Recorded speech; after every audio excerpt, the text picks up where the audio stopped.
ମହେନ୍ଦ୍ର ସିଂ ଧୋନି ଗୌତମ ଗମ୍ଭୀର ଏବେ ସାଙ୍ଗ ହୋଇଛନ୍ତି। ଦର୍ଶକ ବନ୍ଧୁ, ଦିନେ ଗୌତମ ଗମ୍ଭୀର ମହେନ୍ଦ୍ର ସିଂ ଧୋନିଙ୍କର କଥା କଟାକଟି ଚାଲିଥିଲା ଏବଂ ତାଙ୍କର ଭଲସେ ସମ୍ପର୍କ ନଥିଲା।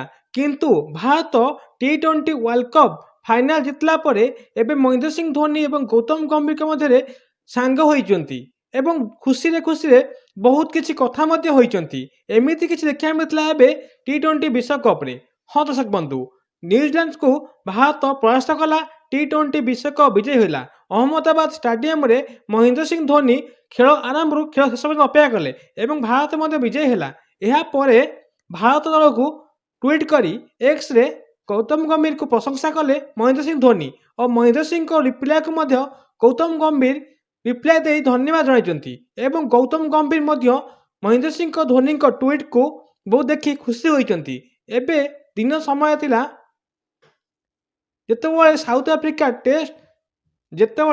ଆଫ୍ରିକା T20 ସିରିଜରେ ଭାରତ ଦଳ ହାରିଥିଲା, ସେତେବେଳେ ଗୌତମ ଗମ୍ଭୀରକୁ ନେଇ ଉଠିଥିଲା ବହୁତ ପ୍ରଶ୍ନ ଯେ ଦଳକୁ ବାହାର କରିଦିଅ। ଟେଷ୍ଟରେ ମଧ୍ୟ ବାରମ୍ବାର ଦଳ ହାରୁଥିଲା, ସେତେବେଳେ ପ୍ରଶ୍ନ ଉଠିଥିଲା ଗୌତମ ଗମ୍ଭୀରକୁ ବାହାର କରିଦିଅ। ସେଇ କଥାରେ ମଧ୍ୟ ମହେନ୍ଦ୍ର ସିଂ ଧୋନି ରାଜି ହେଇଥିଲେ, କିନ୍ତୁ ଆଜି ସେ ସବୁକୁ ମିଛ ପ୍ରମାଣ କରିଛନ୍ତି ଏବଂ ଗୌତମ ଗମ୍ଭୀରକୁ ପ୍ରଶଂସାରେ ପୋତିଛନ୍ତି ମହେନ୍ଦ୍ର ସିଂ ଧୋନି। ମହେନ୍ଦ୍ର ସିଂ ଧୋନି ଏବେ ଗୌତମ ଗମ୍ଭୀରକୁ ପ୍ରଶଂସା କଲା ପରେ ଗୌତମ ଗମ୍ଭୀର ମଧ୍ୟ ଧୋନିଙ୍କୁ ଦେଖି ବହୁତ ଖୁସି ହୋଇଛନ୍ତି।